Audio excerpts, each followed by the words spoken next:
Good morning family. আমরা বিবেকানন্দর জন্মদিনের দিন আমরা বেরিয়ে গেছিলাম বোলপুরের পথে, কারণ আমাদের বাড়ি থেকে বোলপুর জায়গাটা খুব কাছে এবং খুব বেটার। এবারে আমরা একটা নতুন প্রপার্টিতে গেছিলাম, দ্যাট ইজ তিতলি রিসর্ট। তিতলি রিসর্টের ব্যাপারে আমি জানতে পারি ওমারই একটা বন্ধুর কাছ থেকে। প্রপার্টিটা এত সুন্দর ছিল, মানে আমার তো বোলপুরে দেখা one of the best properties. এত ফুল, এত সুন্দর মেনটেন বাগান। ঢুকতেই ওরা লাগেজ ট্রলি নিয়ে এসে আমাদের কাছ থেকে ট্রলিগুলো নিয়ে চলে গেল। রিসেপশন এরিয়াটাতে আমার ভিডিও করা হয়নি, বাট খুবই ভালো ছিল। এখানে গিয়ে তো মা মেয়ে গিয়ে একদম খোলা আকাশ, খোলা বাতাসের নিচে ঘুরতে স্টার্ট করে দেয়। যেমনি সুন্দর ওদের পুল এরিয়াটা ছিল, আর আমাদের তো ঈর্ষিকা গিয়ে এত খুশি, একদম এবার চশমা নিয়ে কেত মারছে, এবার চশমা খুলে দেখছে এবার কি হচ্ছে।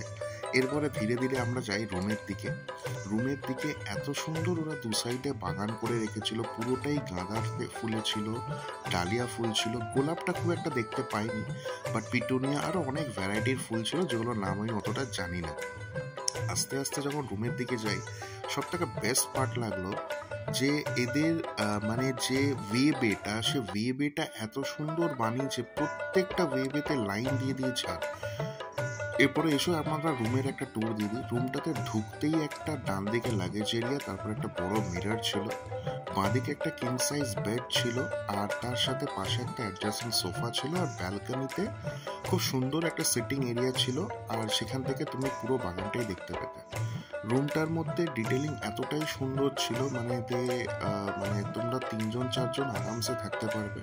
সব থেকে মজার ব্যাপার ছিল ওরা এখানে অনেক কুকিজ বিস্কিটস এসব দিয়েছিল, সেগুলো তুমি খেতে পারো।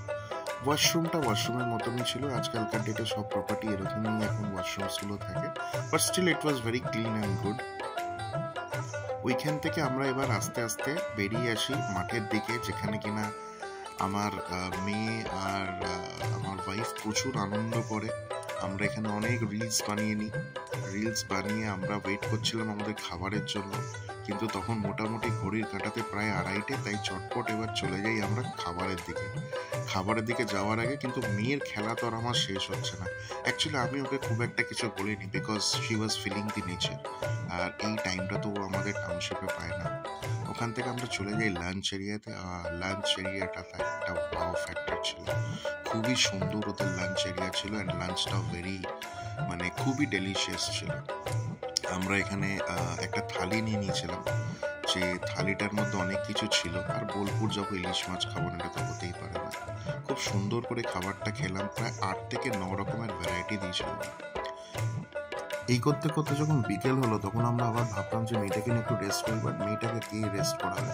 ও ওখানে গিয়ে এত খুশি হয়েছিল ফুল আর এই বাগান দেখে, প্লাস হচ্ছে পাশে একটা বাচ্চা ছিল, তার সাথে কন্টিনিউ খেলারও চেষ্টা করছিল।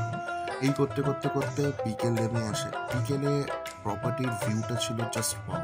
তার সাথে ওরা এত সুন্দর অ্যারেঞ্জমেন্টস করেছিল বাউল গানের আর বনফায়ারের, যেটা জায়গাটাকে অ্যাটমসফিয়ারটাই পুরো চেঞ্জ করে দিয়েছিল। বাট শীতকালে তো পুলের ধারে এরকম পার্টি করতে খুবই ভালো লাগে, বাট পুলটা আমরা কেউই ইউজ করতে পারছিলাম না। বাট সেদিনকে প্রচুর ঠান্ডা ছিল। আর একটা বেস্ট পার্ট ওদের ছিল, ওরা ওইখানেই ফুড সার্ভ করছিল। এই করতে করতে রাত নেমে আসে। রাতে এসে মেয়েকে যখন ঘুম পাড়াতে দিই, মেয়ের অবস্থা